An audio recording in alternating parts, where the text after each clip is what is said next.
கேஸோட எஃபெக்ட் தாங்க முடியாம 3 நாளா நரக வேதனை அனுபவிச்சு விஸ்வபுத்ரா அந்த சேர்லயே இறந்து போயிடுறான். இதனாலதான் அவன் டார்ச் லைட்டை பார்த்தோன்னே பயந்து ஓடி இருப்பான். தன்னோட அம்மாவோட ஆசையை நிறைவேற்றணும் அப்படின்றதுக்காக தான் விஸ்வபுத்ரா இவ்வளவும் பண்ணிருக்கான் அப்படின்னு சொல்லிட்டு ஹீரோ சொல்றான். அதுக்கு அந்த ஆள் சொல்றாரு, அவனுக்கு அம்மா நல்லா யாருமே இல்ல, விஸ்வபுத்ரா பிறந்தோடனே அவங்க அம்மா இறந்து போயிருப்பாங்க. இதனாலதான் அவங்க அப்பா விஸ்வபுத்ரா மேல ரொம்பவே கோவமா இருந்து வெறுத்து ஒதுக்கிருப்பாரு. ரொம்பவே தனிமையில இருந்த விஸ்வபுத்ராக்கு பெட்டிக்குள்ள இருந்து ஒரு கண்ணாடி கிடைக்கும். அந்த கண்ணாடி பார்க்கும் போதெல்லாம் விஸ்வபுத்ராவோட அம்மாவோட முகம் அதுல தெரியும். தனிமையில இருந்து தன்னை காப்பாத்திக்கணும் அப்படின்றதுக்காகவே அந்த கண்ணாடியில அம்மா தான் நம்ம கிட்ட பேசுறாங்கன்னு சொல்லிட்டு அவனுக்கு அவனே பேசிக்கிறான். அவன் தன்னோட அம்மாவா நினைச்ச அந்த கண்ணாடியை ஒரு தடவை அவங்க அப்பா என்னடா இப்ப பார்த்தாலும் கண்ணாடியே பார்த்துட்டு இருக்கேன்னு சொல்லிட்டு தள்ளி விட்டு இருப்பாரு.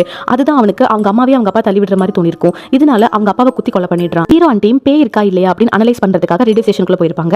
அப்போ அந்த கண்ணாடியை ஆக்சிடென்ட் எல்லாம் மிதிச்சு உடைச்சிருப்பாங்க. அதுக்கு பழி வாங்குறதுக்காக தான் ஒன் பை ஒன்னா எல்லாரையுமே கொலை பண்ண ட்ரை பண்ணிருப்பான். எந்த ஒரு தாயுமே தன்னோட குழந்தைக்கு மத்தவங்களை கொலை பண்ற மாதிரி ஒரு கொடூர புத்தியை சொல்லி கொடுக்க மாட்டாங்க. இத்தனை நாளா விஸ்வபுத்ரா தன்னோட அம்மான்னு நினைச்சது இல்யூஷன் மட்டும் கிடையாது, அது உண்மையிலேயே வேற ஏதோ அமானுஷ்ய பேய் தான் அப்படின்னு சொல்லிட்டு இந்த படத்தை முடிக்கிறாங்க. Thank you for watching.